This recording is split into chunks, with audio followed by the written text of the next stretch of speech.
Apa kabar sahabat petani Indonesia? Terima kasih telah berkunjung di channel Grand Agriculture, channel pertanian yang selalu menemani di waktu luang kita semua. Kita sebagai petani tentu mengharapkan padi yang ditanam bisa menghasilkan gabah panen yang melimpah. Namun, di balik harapan itu, ada satu keinginan lagi yang kita simpan, yaitu mendapatkan hasil panen yang melimpah tanpa harus merogoh uang terlalu banyak. Nah, rupanya ada satu rahasia sederhana yang bisa membuat harapan kita itu menjadi kenyataan. Cara yang digunakan adalah memperbanyak anakan padi yang tumbuh dari batang utama. Namun di video sebelumnya kami juga sudah beberapa kali membuat cara mendapatkan anakan padi agar anakannya menjadi banyak. Namun cara-cara sebelumnya memerlukan modal yang cukup lumayan banyak. Jadi di sini kami hadir kembali, bagaimana caranya mendapatkan anakan padi tanpa harus merogoh uang saku kita. Sebelum kita lanjut pembahasan, jangan lupa like, komen dan subscribe channel ini agar lebih berkembang ke depannya. Nah sahabat tani, bayangkan saja, kalau biasanya satu rumpun padi itu hanya mampu menghasilkan 10 hingga 20 batang anakan saja. Akan tetapi, dengan metode ini, sebenarnya jumlah itu bisa ditingkatkan hingga mencapai 50 batang per rumpunnya. Bahkan lebih, kabar baiknya lagi modal yang biasa kita keluarkan mungkin bisa saja kita pangkas sebanyak 50% dari pengeluaran sebelumnya. Ternyata, metode ini tidak hanya memperbanyak anakan padi, tetapi juga memiliki keunggulan lain. Dengan lebih banyaknya anakan, rumpun padi jadi makin rimbun. Dan ketika cahaya matahari tidak bisa menembus sampai ke tanah, gulma pun kesulitan untuk tumbuh. Sehingga upaya mengendalikan gulma jadi lebih mudah, dan biaya pun bisa ditekan. Nah itu baru salah satu keunggulan dan masih banyak keunggulan lainnya yang akan kita peroleh dengan metode ini. Tapi sayangnya, banyak petani pemula yang belum mengetahui rahasia ini. Tunas anakan padi itu layaknya batang baru yang muncul dari batang utama. Semakin banyak tunas yang muncul, semakin besar pula hasil panen yang bisa didapat. Ketika tunas-tunas ini bertambah banyak, rumpun padi pun jadi tumbuh rimbun dan rapat. Jadi, secara tidak langsung, memperbanyak tunas ini membantu petani dalam menghemat tenaga. Namun, meskipun memperbanyak tunas anakan padi ini tampaknya mudah, tapi tidak semua tunas yang muncul bisa menjadi produktif kalau tidak diikuti dengan cara perawatan yang khusus. Biasanya, tunas yang tumbuh setelah 35 hari setelah tanam cenderung tidak produktif menghasilkan malai. Jadi, bagaimana caranya agar tunas yang muncul bisa sebanyak mungkin dan tetap produktif?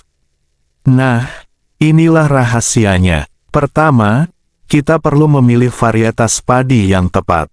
Setiap varietas punya karakteristik yang berbeda-beda.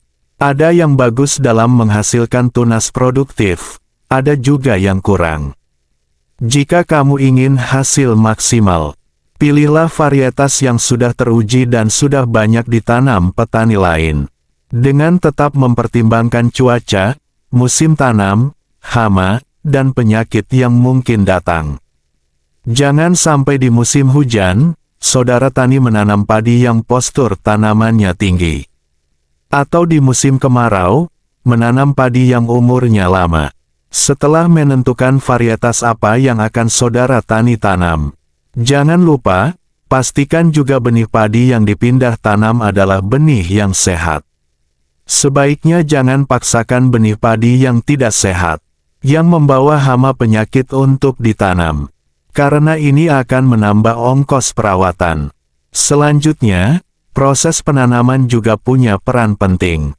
Jika kamu ingin banyak tunas anakan produktif, usahakan untuk menanam bibit padi ketika usianya antara 10 hingga 15 hari setelah disemai. Kenapa begitu? Karena saat usia padi mencapai 30 hingga 35 hari, Itulah saat terbaik untuk pembentukan tunas produktif. Kalau bibit padi ditanam saat usianya masih muda, waktu bagi tanaman untuk membentuk tunas jadi lebih panjang. Dan harapannya, rumpun padi yang tumbuh akan lebih besar dengan tunas yang jauh lebih banyak. Kemudian, selain usia bibit, ternyata jumlah bibit yang ditanam juga penting. Idealnya, setiap lubang tanam 2 hingga 3 benih pertancap dengan kedalaman tanam sekitar 2 hingga 3 cm.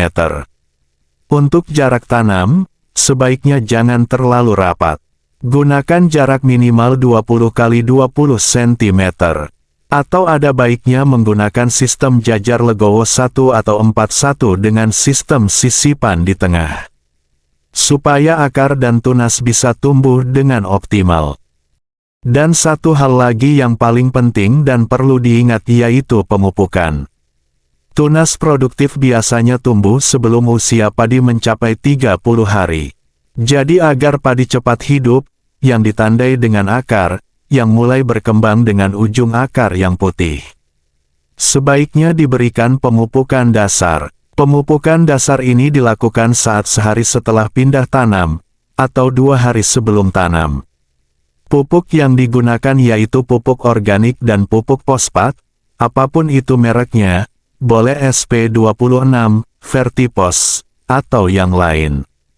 Dengan dosis 100 hingga 200 kg per hektar, dan pupuk organik 3 kuintal per hektarnya. Aduk kedua pupuk ini 1 hari sebelum ditaburkan. Atau jika besok pagi mau menaburkan pupuk dasar, sore sebelumnya diaduk. Dicampur dulu kedua pupuk ini. Dan lalu didiamkan semalaman. Besoknya baru disebarkan. Untuk hasil perkembangan tanaman yang lebih baik, gunakan pupuk non-subsidi. Namun jika yang tersedia hanya pupuk subsidi baiknya digunakan hampir 2 kali lipatnya. Contohnya jika yang kita gunakan 1 karung non-subsidi maka perlu kita gunakan 1,5 karung pupuk subsidi. Kemudian untuk pemupukan seperti urea kita lakukan pemupukan seperti biasanya tidak ada yang berubah. Yang paling penting itu saja pupuk dasarnya sebelum penanaman. Kemudian selanjutnya, setelah pemupukan, dilanjut dengan menjaga keasaman tanah atau pH tanah. Bagaimana cara menjaga pH tanah agar tidak asam? pH tanah itu penting. Untuk memastikan tanaman tumbuh dengan baik, kita bisa menggunakan metode pengairan bergantian atau sistem pengairan berselang. Dengan mengkondisikan lahan basah dan kering secara selang-seling. Misalnya, lahan diairi selama 7 hari setelah tanam dengan air setinggi 2 hingga 5 cm. Kemudian dikeringkan sampai tanahnya hampir retak, baru diairi lagi, dan begitu seterusnya hingga menjelang padi bunting. Kemudian yang terakhir yang juga harus diperhatikan adalah hama dan penyakit. Hama seringkali menjadi musuh utama para petani, terutama saat padi berada di fase pertumbuhan vegetatif. Hama seperti penggerek batang, keong, dan tikus bisa menghambat pertumbuhan dan menggagalkan proses pembentukan tunas. Oleh karena itu, hama harus segera diberantas sebelum mereka merusak tanaman. Cara mengatasinya bisa bermacam-macam, baik itu secara mekanis, biologis, atau menggunakan bahan kimia. Saran kami lebih baik menggunakan racun yang ringan atau dosis rendah. Tapi dengan penyemprotan yang rutin dan terjadwal. Itu lebih baik dibanding dengan racun mahal, tapi menunggu ada serangan. Satu lagi yang admin lupa, jika melakukan penyemprotan hama bisa ditambahkan MKP atau Ultradap Pak Tani sebagai makanan tambahan jika diperlukan. Oke sahabat tani, mungkin itu saja yang dapat kami sajikan di video ini. Jika ada yang kurang, silahkan berkomentar di kolom komentar, nanti kami balas satu persatu. Terima kasih.